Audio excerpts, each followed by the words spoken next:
Hello everyone, welcome back to my channel. ನಾನು ಇವತ್ತಿನ ವಿಡಿಯೋದಲ್ಲಿ ಆಷಾಢ ಮಾಸ ಯಾವಾಗ ಪ್ರಾರಂಭ ಮತ್ತು ಯಾವಾಗ ಮುಕ್ತಾಯ, ಈ ಆಷಾಢ ಮಾಸದಲ್ಲಿ ಯಾವೆಲ್ಲ ಹಬ್ಬಗಳನ್ನ ಮತ್ತು ವ್ರತಗಳನ್ನ ನಾವು ಆಚರಣೆನ ಮಾಡ್ತೀವಿ ಅನ್ನೋದ್ರ ಬಗ್ಗೆ ಎಲ್ಲ ಇನ್ಫಾರ್ಮೇಷನ್ನ ಈ ವಿಡಿಯೋದಲ್ಲಿ ತಿಳಿಸ್ಕೊಡ್ತಾ ಇದ್ದೀನಿ.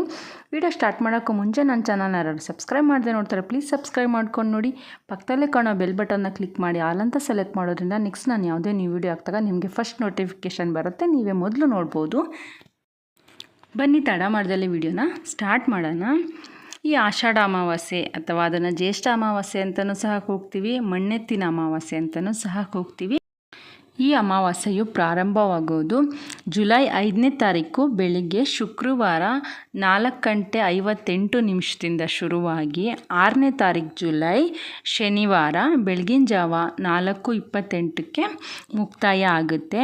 ಈ ಅಮಾವಾಸ್ಯೆ ತುಂಬ ವಿಶೇಷ ಅಂತ ಹೇಳ್ಬೋದು. ಈ ಅಮಾವಾಸ್ಯೆ ಮುಗಿದ ತಕ್ಷಣವೇ ನೆಕ್ಸ್ಟ್ ಶುರುವಾಗೋದೆ ಆಷಾಢ ಮಾಸ ಅಂತ ಹೇಳ್ಬೋದು. ಆಗಸ್ಟ್ 4ರವರೆಗೂ ಈ ಆಷಾಢ ಮಾಸ ಅನ್ನೋದು ಇರುತ್ತೆ. ಇನ್ನು ಈ ಆಷಾಢ ಮಾಸದಲ್ಲಿ ನಾವು ಯಾವುದೇ ಥರದ ಶುಭ ಕಾರ್ಯಗಳನ್ನು ಮಾಡೋದಿಲ್ಲ. ಜಮೀನು ಖರೀದಿ ಆಗ್ಬೋದು, ಇಲ್ಲ ಹೊಸ ಗಾಡಿಗಳನ್ನ ತಗೊಳ್ಳೋದು, ಇಲ್ಲ ಯಾವುದಾದ್ರು ಶುಭ ಕಾರ್ಯಗಳು, ಇಲ್ಲ ಒಳ್ಳೆ ಕೆಲಸಗಳನ್ನ ಮಾಡೋದು, ಅಂದರೆ ಈಗ ಮದುವೆ ಆಗ್ಬೋದು, ಫಂಕ್ಷನ್ಗಳು, ಬರ್ತಡೇ, ಇದನ್ನೆಲ್ಲ ಮಾಡೋದು ಬರೋದಿಲ್ಲ. ಈ ಶುಭ ಕಾರ್ಯಗಳನ್ನ ನಾವು ಈ ಆಷಾಢ ಮಾಸದಲ್ಲಿ ಮಾಡೋದಿಲ್ಲ ಯಾವುದೇ ಕಾರಣಕ್ಕೂ. ಇದಕ್ಕೆ ಕಾರಣ ಏನಂದರೆ, ಆಷಾಢ ಮಾಸದಲ್ಲಿ ನಾವು ಯಾಕೆ ಶುಭ ಕಾರ್ಯಗಳನ್ನ ಮಾಡೋದಿಲ್ಲ ಅಂದರೆ, ಈ ಆಷಾಢ ಮಾಸದಲ್ಲಿ ಮಳೆ ಹೆಚ್ಚು ಅಂತ ಹೇಳ್ಬೋದು. ಮಳೆಗಾಲ, ಚಳಿ, ಮಳೆ ಎಲ್ಲ ಹೆಚ್ಚಾಗಿರುತ್ತೆ. ಸೊ ಈ ಥರ ವೆದರ್ ಇದ್ದಾಗ ಹೆಲ್ತು ಸಹ ಅಪ್ಸೆಟ್ ಆಗೋ ಚಾನ್ಸಸ್ ಇರುತ್ತೆ. ಅನಾರೋಗ್ಯ ಇರೋದ್ರಿಂದ ಸಂಚಾರ ಮಾಡೋದಕ್ಕೆ, ಯಾವುದೇ ಫಂಕ್ಷನ್ಗಳು ಅಟೆಂಡ್ ಮಾಡೋದಕ್ಕೆ ಆಗೋದಿಲ್ಲ. ಸೊ ಅದರಿಂದನೇ ಆಷಾಢ ಮಾಸದಲ್ಲಿ ಯಾವುದೇ ರೀತಿಯ ಶುಭ ಕಾರ್ಯಗಳನ್ನ ಮಾಡೋದಿಲ್ಲ. ಇನ್ನು ಈ ಮಾಸದಲ್ಲಿ ಕೆಲವೊಂದು ಪೂಜೆ ವ್ರತಗಳಿಗೆ ಅದರದೇ ಆದ ವಿಶೇಷತೆ ಅನ್ನೋದಿದೆ ಅಂತ ಹೇಳ್ಬೋದು. ಅದ್ಯಾವುದು ಅಂತ ನೋಡೋದಾದರೆ, ಅನಸೂಯ ದೇವಿ 4 ಸೋಮವಾರ ವ್ರತಗಳನ್ನ ಮಾಡಿರ್ತಾರಂತೆ. ಅದಕ್ಕೆ ಅದರದೇ ಆದ ವಿಶೇಷತೆ ಇದೆ. ಈ ವ್ರತನ ನಾವು ಈ ಮಾಸದಲ್ಲಿ ಮಾಡೋದು ರೂಢಿಯಲ್ಲಿದೆ. ಇನ್ನು ನೆಕ್ಸ್ಟು ಅಮರನಾಥನ ಹಿಮಲಿಂಗ ದರ್ಶನವನ್ನು ಸಹ ಇದೇ ಸಮಯದಲ್ಲಿ ಮಾಡೋದು ಅಂತ ಹೇಳ್ತಾರೆ.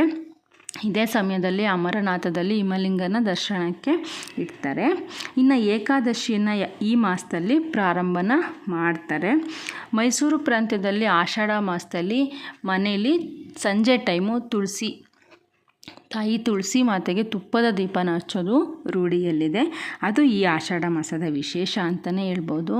ಇನ್ನು ಈ ಆಷಾಢ ಮಾಸದಲ್ಲಿ ಮೈಸೂರಿನ ತಾಯಿಯಾಗಿರುವಂಥ ಚಾಮುಂಡೇಶ್ವರಿ ತಾಯಿಯ ಹುಟ್ಟುಹಬ್ಬ ವರ್ಧಂತಿ ಅಂತಲೇ ಹೇಳ್ಬೋದು. ಅದು ಸಹ ಈ ಆಷಾಢ ಮಾಸದಲ್ಲೇ ಬರೋದು. ಅದು ತುಂಬ ವಿಶೇಷ ಅಂತ ಹೇಳ್ಬೋದು.